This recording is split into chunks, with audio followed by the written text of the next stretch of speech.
Good morning, Cullman. Thank you for joining us on Cullman Today. I'm your host, Christine Wiggins, and today is Friday, July 31st. Coming up on Cullman Today, a Bremen man is facing attempted murder charges after authorities say he opened fire on deputies serving a search warrant. Plus, Wallace State is bringing college classes, adult education, and career training closer to home in Winston County.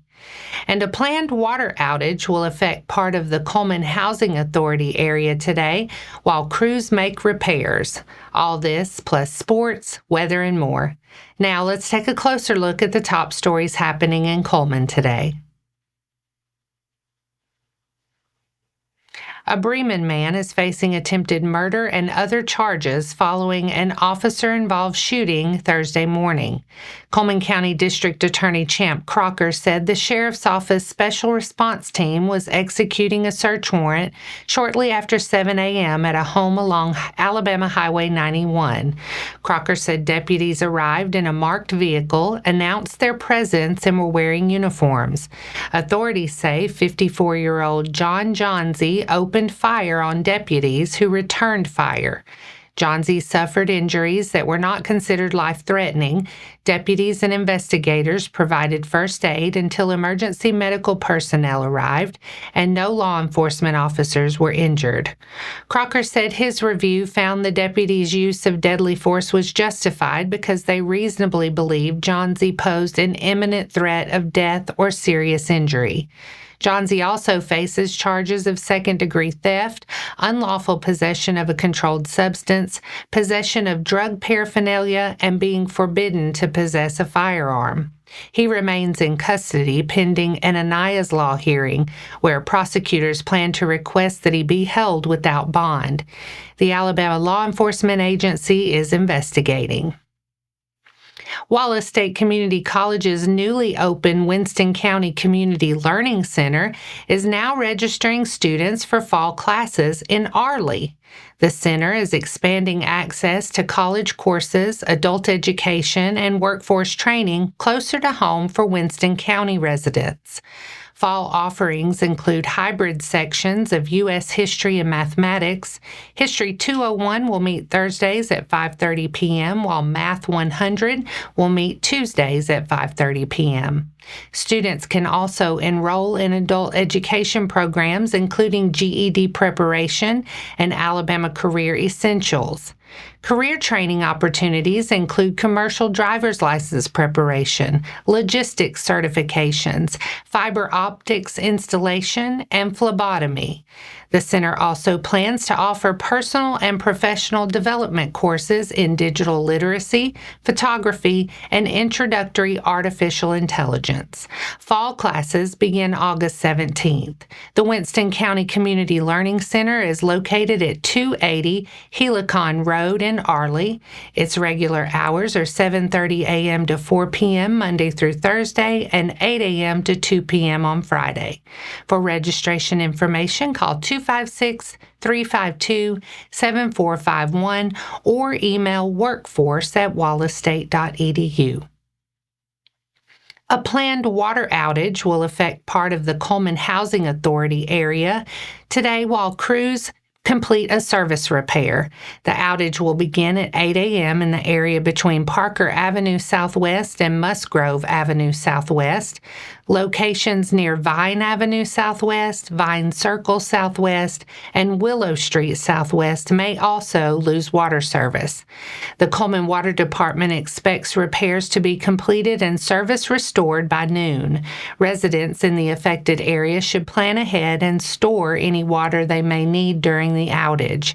The Water Department apologized for the inconvenience and thanks customers for their patience while crews complete the work. And that's all for our top stories this morning. Coming up, Holly Pond is turning to a young quarterback and a hungry roster in its push for the playoffs. Sports is next.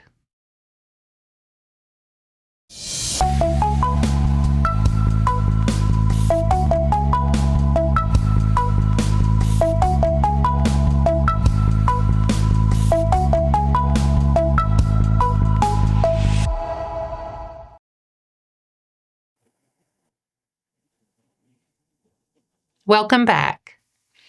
Holly Pond enters its third season under head coach Will McDaniel, looking to build on last year's 5-5 finish and earn a playoff berth. The Broncos averaged more than 30 points per game in 2025, but must replace quarterback Boston Gibbs, tight end Cade Albright, and tackle Braden Ivy, who are now playing college football. Freshman Grayson Baggett will take over at quarterback after starting 2 seasons for Holly Pond's junior high team.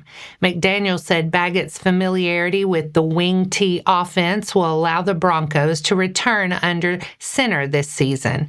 Senior halfback Miguel Garcia and fullback Hunter Talbert will lead the backfield, while Braxton Rice steps into the starting tight end role. The offensive line returns several experienced players, including college prospect Braxton Yarbrough, Connor Mallon, Travis Horton, Xander Maccabee, and Jack Sims. Defensively, Holly Pond plans to use an odd front built to stop the run. Yarbrough will help anchor the line with Jesse Daniel and Jalen Taylor rushing from the outside. McDaniel said the young Broncos have shown little ego, a strong work ethic, and plenty of hunger entering the season. And that wraps up sports for today. Coming up next, local residents have one more opportunity to donate school supplies for students across Cullman and Winston counties. Plus, the Cullman County Public Library is inviting gardeners to donate, trade, and take home seeds through its seed library.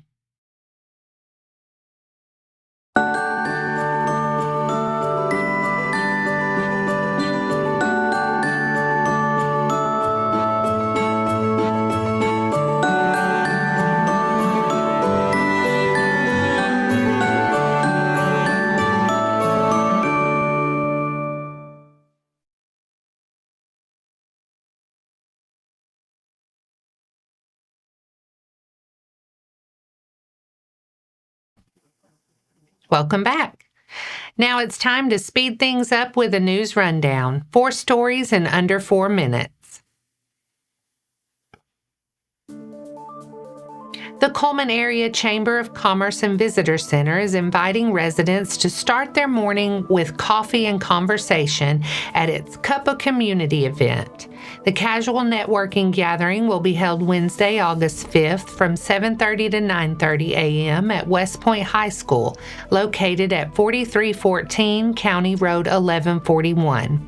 Local leaders, business representatives, and community members are encouraged to stop by, meet others, and share ideas before beginning their workday. Holder Beans Coffee will be featured with the first 25 cups provided free of charge. The event is sponsored by People's Bank of Alabama and is open to the community.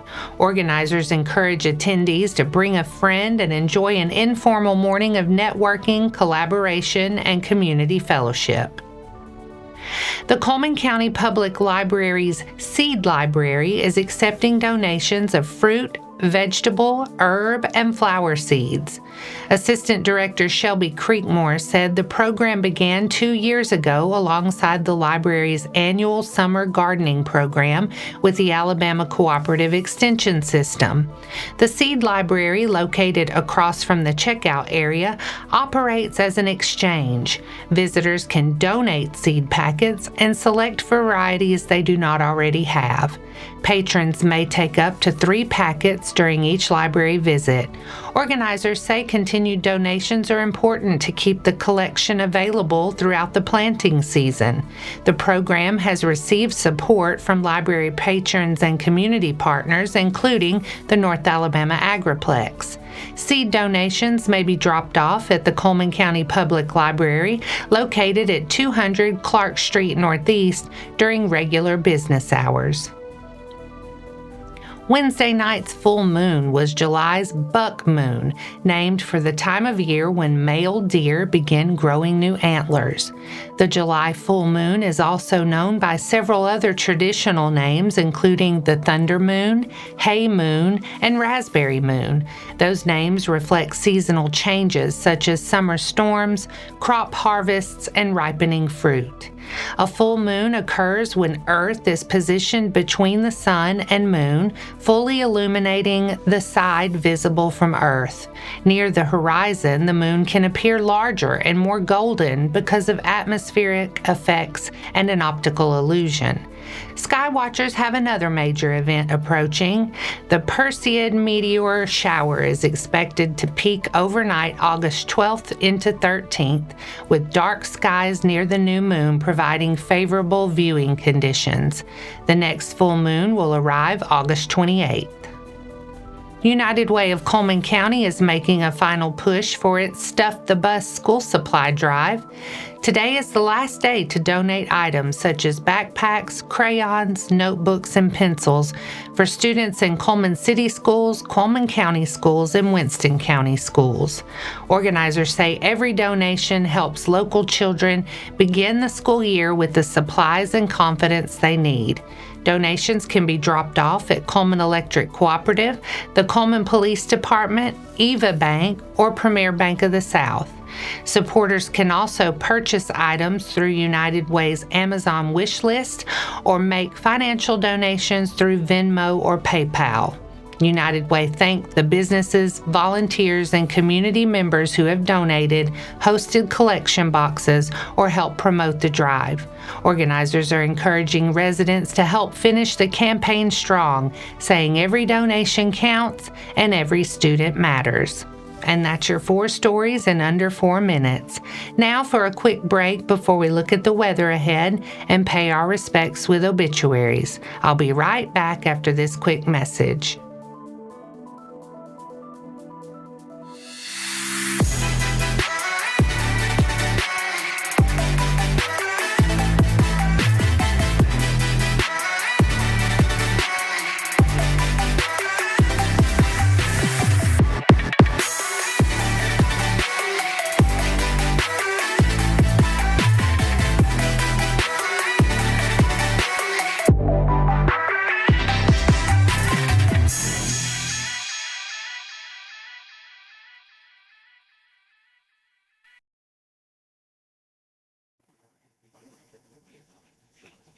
Let's take a moment to pause and remember those who lost their lives this week. Shirley Faye Horton, 84 of Eva, passed away Thursday, July 29th. Visitation will be today from 1 to 2 p.m. at Cullman Funeral Home Chapel, followed by funeral service. Burial will be at Bethel Methodist Cemetery. Linda Louise Darden, 68 of Hanceville, passed away Wednesday, July 29th. Visitation will be today from 11 a.m. to 1 p.m. at Hanceville Funeral Home, followed by funeral service. Burial will be at Hopewell Cemetery. Shirley Ann Tankersley West, 80 of Cullman, passed away Tuesday, July 28th. No services are scheduled at this time. Our thoughts and prayers go out to their friends and families. Now let's take a look at your weather forecast. Today will be mostly sunny with a high near 88. Clouds increase overnight with a chance of showers and storms late and a low around 71. Saturday looks wet with widespread showers and thunderstorms and a high near 84. Rain remains likely Saturday night with lows around 70. Sunday will be partly sunny with another chance of afternoon showers and storms. Highs will reach the mid-80s before conditions improve Sunday night with a low near 68. And that wraps up today's edition of Cullman Today. Thank you for sharing your morning with us, and remember to stay connected by following us on social media and visiting CullmanTribune.com for the latest from our community. We'll be back bright and early Monday morning at 6:30 a.m. Until then, I'm Christine Wiggins with Cullman Today. Have a wonderful weekend, Cullman.